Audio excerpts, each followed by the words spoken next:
Baserebu abetutte ku polisi ya Jinja Road mu Kampala ye muyimbi Lady Mariam amanyiddwa nga Tindatinde n'omukyanzi w'omupiira Robert Ssentongo. Ababiri bano okugenda ku polisi kiddiridde Tindatinde okulumiriza Ssentongo okumukyawa ate n'agaanira ebintu bye nga kwatadde n'okumutiisatiisa okumutta. Ssentongo yeeganye okulemera ebintu bya Tindatinde nti naye yali yamukoowa ddala ekisa ekyamusukkako nga buli musajja amugambako tamukaayanya. Kola bukozi yakolamu ensobi nemukwatira mu bwenzi nesirika nava wakanga atidde kuba nasirike naku olunaku lulamba nga tamanyi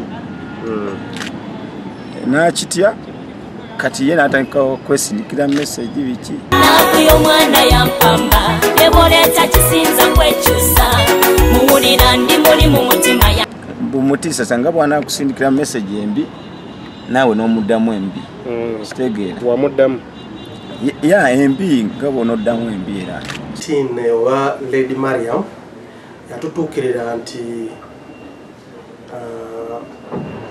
bayawukana ne mukwano gwe Ssentongo weeks 3 mabega naye abadde atya okugenda kujjayo ebintu bye wa Ssentongo ati yatutuukiridde ku regional CID waffe wa Jinja Road Kampala East namunyonyola ebizibu bye regional CID nakubira Ssentongo simu Ssentongo najja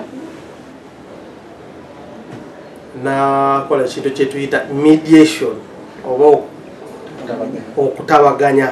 Tindatinde asabye poliisi emuwerekereke wa Ssentongo okusobola okujjayo ebintu bye. Oluvudde ku poliisi Tindatinde ne yeesooga emmotoka ye n'agenda ng'aganya okubako kyayogerako ne bannamawulire. ogezaho okwebuzaabuza ng'omutima ogufuulinge.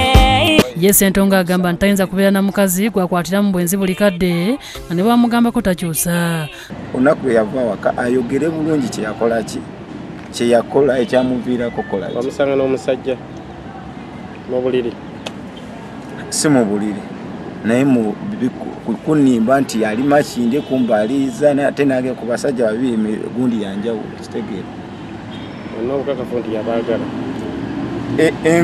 enkole libomu erabika. Ayongeddeko nti omuyimbi ono amukoze ebintu bingi ng'asirika era bingi byensirikidde sisobola kwogera kasi ekyo kimala kyenkoze eki.